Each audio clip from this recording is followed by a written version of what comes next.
Hello friends, I am putting together a little valance for Josie's bathroom, and it's a really quick project, but I thought, well, I'll just get on here real quick and show y'all how to do it.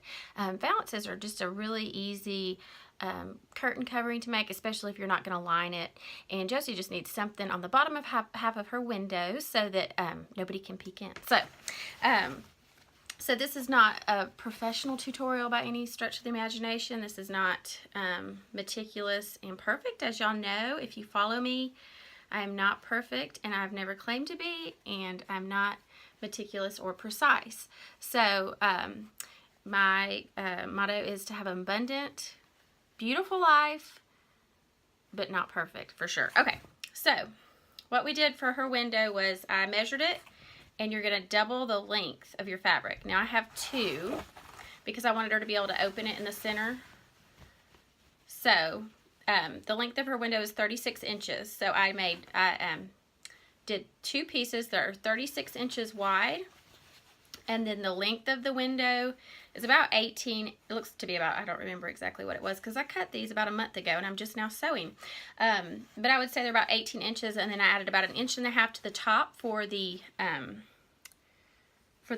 curtain rod, and then about a 1/2 inch at the bottom for the hem. Okay, so what I've already done, so I cut these, so these are about 36, her window's 36 inches wide, so I did 2 pieces 36 by 20 inches.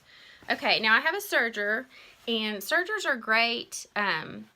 If you're going to do a lot of sewing, I'd say invest in a serger. For a couple $100 on Amazon, you can get a nice one, and it just keeps you from having raw edges, and it keeps you from having to do French seams, keeps you from having to iron down and then rehem. So the surgeon stitch, if you don't know, is just the one that you see on your clothes that you buy from the store. It's an overlock stitch. So it grabs all those threads that would, or pieces of fabric that would normally fray, and keeps it from fraying.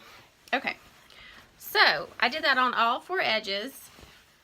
You don't have to do that, okay? If you don't have a serger, what you would do is you would fold it down just a tiny bit and iron it, and then fold it over again and do your seam that way. And then see, then you still wouldn't have raw edges. Otherwise, if you didn't serge it or you didn't fold it over, right here when you sewed that would all be, that would just unravel and not look very nice. So either use your serger or fold over it a little bit and iron it, and then fold over again. You're not going to believe how easy this is if you've never done it. To do a curtain valance, you really just have to be able to sew in a straight line, and it really doesn't even have to be straight. The ends that we have 2 ends or 4 ends that are about 20 inches long, and we're gonna hem those ends. Okay, so we're gonna hem the ends of these first. Well, got my wrong presser foot. There we go.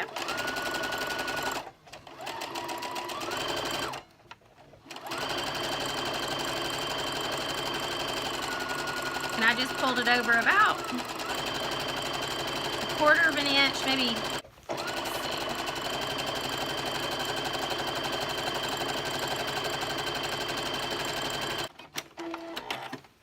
Okay. So we have a nice hem on one side. Now I'm going to do the other long end.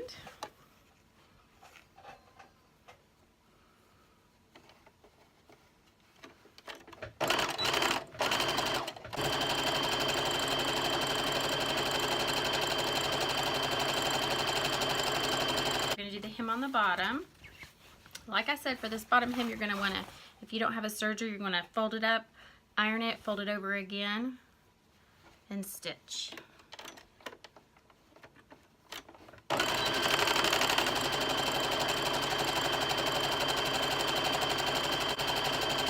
Now I'm doing about a 1/2 inch hem on the bottom. And you can pin this as you could pin this before you start. If you're not good at just kind of winging it, you can pin your fabric to 1/2 inch all the way across. I just use my presser foot as a guide. And the more you sew, the better you'll get at just eyeballing it and holding and pulling through.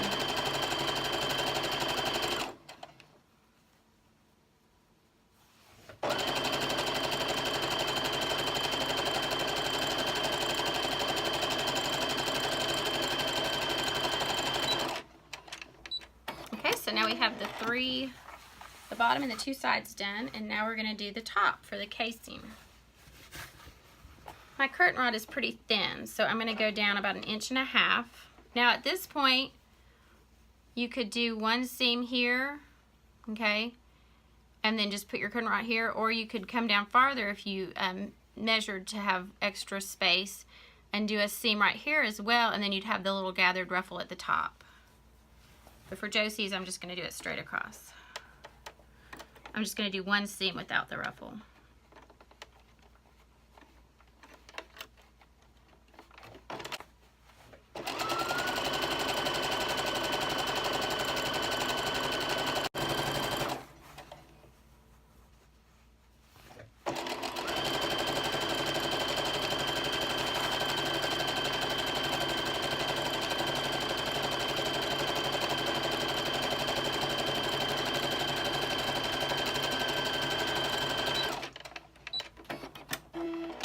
Okay, now you're just going to want to clip all your little strings off all the way around. And if it's as wrinkled as mine is, you may want to iron it.